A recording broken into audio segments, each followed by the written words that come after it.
Facebook menggantikan algoritma bagi mereka yang menjual hazmat, APD, sanitizer, masker tidak bisa berjualan di FB Ads. Bahkan sesuatu yang dimakan, diminum, obat, dan lain sejenisnya tidak boleh jualan melalui platform Facebook. Hal itu wajar dan dimengerti, namun di sini harus diingat, FB adalah negara dengan 2 miliar populasi, lebih banyak dari negara Tiongkok. Tidak salah kalau FB punya aturan bernegara dalam tanda petik. Kebebasan demokrasi di FB hampir tidak ada. Rakyatnya tidak bisa mengganti pemimpin FB sesuka-suka negara demokrasi lainnya. FB adalah sistem politbiro kalau mereka ini disebut bernegara. Ownernya presiden seumur hidup. Bahkan negara bukan lawan tanding negara Facebook. Hanya ketika Facebook mau membuat sistem currency sendiri yaitu Calibra, mendadak dunia tersentak. Dilarang oleh negara termasuk World Bank dan IMF. Facebook memilih menunda dengan perasaan geram. 2 tahun mereka menyiapkan hal ini semua. Sebagai bagian dari kapitalis, maka Facebook memilih konsolidasi, sebuah langkah pintar. Kita semua tahu bahwa globalis itu punya cita-cita ingin menegakkan single currency system di dunia ini untuk melawan kesombongannya mata uang dolar atau mata uang lainnya yang ingin menjadi pengendali transaksi di dunia ini. Semua mata uang sebuah negara dianggap tidak amanah, masih ada inflasi karena mismatch antara uang beredar dengan hasil produksi. Algoritmanya tidak berbasis emas yang stabil, tapi emas juga jadi komoditi saat ini. Juga harganya emas tersebut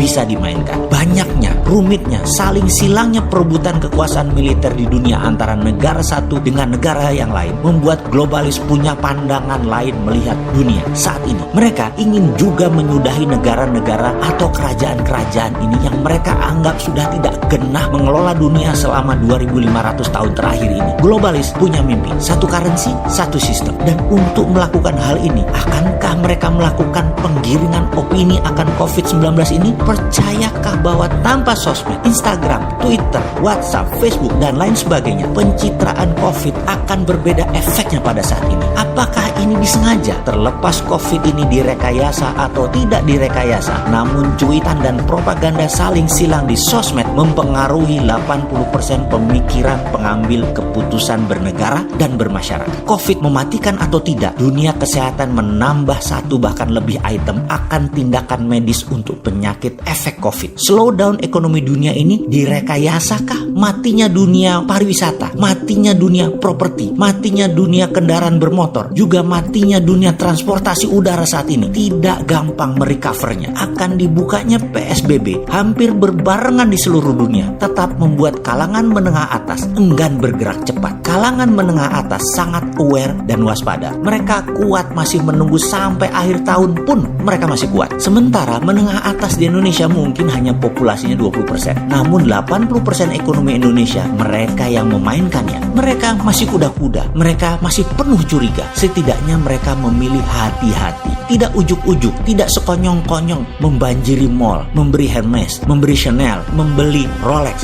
Enggak juga. Benar pasar ramai. Benar semua terlihat ramai. Namun daya beli dan transaksi di bawah di kelas C dan D tidak terlalu signifikan. Tidak seketika dibuka PSBB mendadak orang beli telur langsung 10 kilo, beli ayam langsung 5 ekor, beli minyak goreng langsung 20 liter. Tetap saja satuan, tetap saja sebutuhnya. Ini yang harus diwaspadai. Dan kalau Bosman ditanya, adakah solusi untuk memecahkan masalah ini semua? Jawabannya, ya pasti ada lah, namanya juga Sontoloyo. Sontoloyo itu kan anti globalis, anti kapitalis, bukan sosialis. Dan semua platformnya mendukung piramida terbawah yang akan di scale up dengan menunggangi kapitalis dan menunggangi globalis. Itu solusinya. Mulainya dari mana? Dari melihat apa yang dilakukan oleh para globalis menggoyang dunia. Masih ingat pernyataan saya, di negara berkembang, tindakan teror adalah untuk mengganti kekuasaan. Di negara maju, tindakan teror itu adalah untuk mengganti kebijakan. Jadi, menjalankan